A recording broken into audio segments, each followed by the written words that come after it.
तुम्ही कधीतरी 22 प्रतिज्ञा पाळल्या आहेत का? महारानो, माझं तुम्हाला ओपन आव्हान आहे, तुम्ही खरंच बौद्ध आहेत का? अरे तुम्ही बागाडे बौद्ध आहेत, तुम्ही खोटे बौद्ध आहेत, तुम्ही आंबेडकरी चळवळीचे पाय होऊच शकत हो तुमच्या जिंदगीवर महारानो. अरे बौद्ध धर्मियानो, तुम्ही खरे बौद्ध आहेत का? तुम्ही महारामधून जर बौद्ध झाला असाल 1990च्या नव्हता परत मागासवर्गीयाच्या रिझर्वेशन मध्ये येण्याचा, तुम्ही स्वाभिमानाने हिंदू महारामधून तुम्ही बौद्ध धर्म स्वीकारला होता ना, तुम्ही बाबासाहेबाला फॉलो करतात ना, बाबा तुम्हाला लाज वाटायला पाहिजे. तुमच्या ह्या हिंदू महारामध्ये कुणीही जय भीम करत मेलं नाही, पण मांगाचे तरुण पोरं जय भीम करत मेलेत. कोचरम कांबळे आठवा, शाहीर उमप आठवा, आणि तुम्ही आम्हाला बाबासाहेब शिकवता का रे? तुमची लायकी नाही मांगाला बाबासाहेब शिकवण्याची, तुमची तेवढी कॅपॅसिटी राहिलेली नाही, आणि तुम्ही बाबासाहेबांच्या विचाराशी गद्दारी करणारे तुम्ही महार हलकट आहेत. तुम्ही बाबासाहेबांचे ठीक आहे, तुम्ही विरोध करताय त्याच्याबद्दल आमचं काही मत नाही, पण तुमच्या विरोधाची पातळी किती खाली घसरलेली आहे.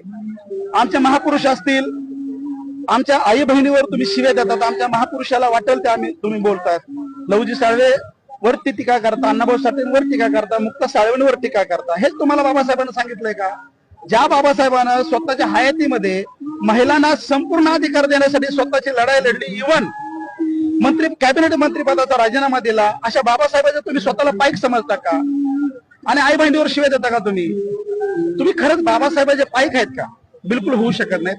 त्या विचाराचे तुम्ही होऊ शकत नाहीत, कारण बाबासाहेबांना महिलेचा सन्मान केला, बाबासाहेबांना सामान्य माणसाचा सन्मान करायला सांगितलं होतं. तुम्ही स्वतःला बौद्ध समजता का? बौद्धाची समता कुठे गेली? बुद्धाची समता कुठे गेली? तुम्ही कधीतरी 22 प्रतिज्ञा पाळल्या आहेत का? महारानो, माझं तुम्हाला ओपन आव्हान आहे, तुम्ही खरंच बौद्ध आहेत का? अरे तुम्ही बागाडे बौद्ध आहेत, तुम्ही खोटे बौद्ध आहेत, तुम्ही आंबेडकरी चळवळीचे पाय होऊच शकत नाही, कारण बाबासाहेबाला तुम्ही मानत नाहीत. फक्त देखावा करता की आम्ही बाबासाहेबांचे पाईक आहेत, आम्ही बाबासाहेबाला मानतो, आणि हा खरा मातंग समाज बाबासाहेबाला मानतोय, म्हणून आम्ही आजही लोकशाही मार्गाने उपवर्गीकरणाची मागणी करतोय. तुम्ही विचार करा थोडासा, आमच्या बदला 3 तरुण ते 4 तरुणांना आत्महत्या केली की आम्हाला उपवर्गीकरण पाहिजे, म्हणजे आमच्या किती जिव्हाळ्याचा प्रश्न आहे, आणि तुम्ही त्याला विरोध करता. अरे विरोध करण्याची तुमची भूमिका काय आहे? ठीक आहे, विरोध करा ना, लोकशाही मार्गाने विरोध करा, संविधानिक मार्गाने विरोध करा, पण तुम्ही विरोध करण्याची पातळी आमच्या महापुरुषावर शिव्या देणं, आमच्या आई बहिणीवर शिव्या देणं, अरे तो तुमच्या जिंदगीवर महारानो. तुम्ही विरोध करा, तुमचा विरोध आम्ही पत्करू, आम्हाला सगळं मान्य आहे, पण संविधानिक मार्गाने करा. ज्या गोष्टी बाबासाहेबांना समतेचा लढा दिला, इक्वॅलिटी सांगितली, समानता सांगितली, त्या समानतेसाठी जर मातंग समाज येऊन 57 जातीचा लढा लढत असेल तर तुम्हाला वाईट वाटायची काय गरज आहे? अरे ज्या वेळेला बाबासाहेबांनी घटना लिहिली, त्या घटनेमध्ये फक्त हिंदू, सिख ह्या लोकांना, ह्या धर्मांना आरक्षण दिलं, बौद्धांना काय आरक्षण दिलं नाही? अरे बौद्ध धर्मियानो, तुम्ही खरे बौद्ध आहेत का? तुम्ही महारामधून जर बौद्ध झाला असाल 1990च्या वेळेला तुम्हाला एका सर्क्युलरनं तुम्ही अनुसूचित जाती आरक्षण वर्गीकरणामध्ये हिस्सा मागितला, त्यावेळेच्या पंतप्रधानाला तुम्ही ब्लॅकमेल केलं, सरकारला ब्लॅकमेल करून तुम्ही ज्या वेळेला बौद्धांना आरक्षण नसतानाही तुम्ही त्याच्यामध्ये खाडाखोड केली, मागच्या दाराने तुम्ही शेड्यूल कास्टच्या रिझर्वेशन मध्ये आलात. त्यावेळेला शेड्यूल कास्ट मधल्या कुठल्याच जातीनं, या देशातल्या कुठल्याच जातीनं तुम्हाला विरोध केला नाही. तुम्हाला निवेदन, तुम्हाला आम्ही हरकती घेतल्या नाहीत की आमचेच बांधव आहेत, म्हणून तुम्ही 1990ला ह्या रिझर्वेशन मध्ये परत आलात मागासवर्गीयाचा, आणि आज तुम्ही काय आम्हाला शिकवताय उपवर्गीकरणाला विरोध करून?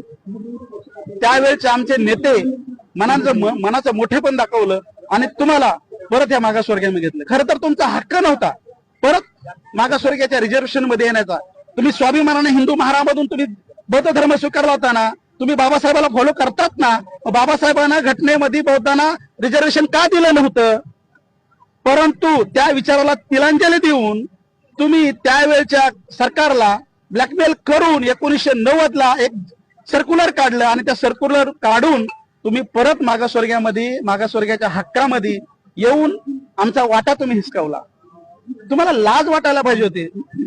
तुम्ही अशा पद्धतीने जर 90ला मागासवर्गीयामध्ये आलात तर आज तुम्हाला उपवर्गीकरण का नको आहे? तुम्ही समतेची लढाई बोलताना बाबासाहेबांना काय सांगितली? इक्वॅलिटी, समता सांगितली बाबासाहेबांना, समानता सांगितली बाबासाहेबांना. मग त्या समानतेला, त्या इक्वॅलिटीला तुम्ही पायंदळी तुडवणार आहेत का? अरे मग तुम्ही बाबासाहेबांच्या अनुयायी होऊच शकत नाहीत. तुमच्या अख्ख्या ह्या बौद्ध धर्मामध्ये, तुमच्या ह्या हिंदू महारामध्ये कुणीही जय भीम करत मेलं नाही, पण मांगाचे तरुण पोरं जय भीम करत मेलेत. कोचरम कांबळे आठवा, शाहीर उमप आठवा, आणि तुम्ही आम्हाला बाबासाहेब शिकवता का रे?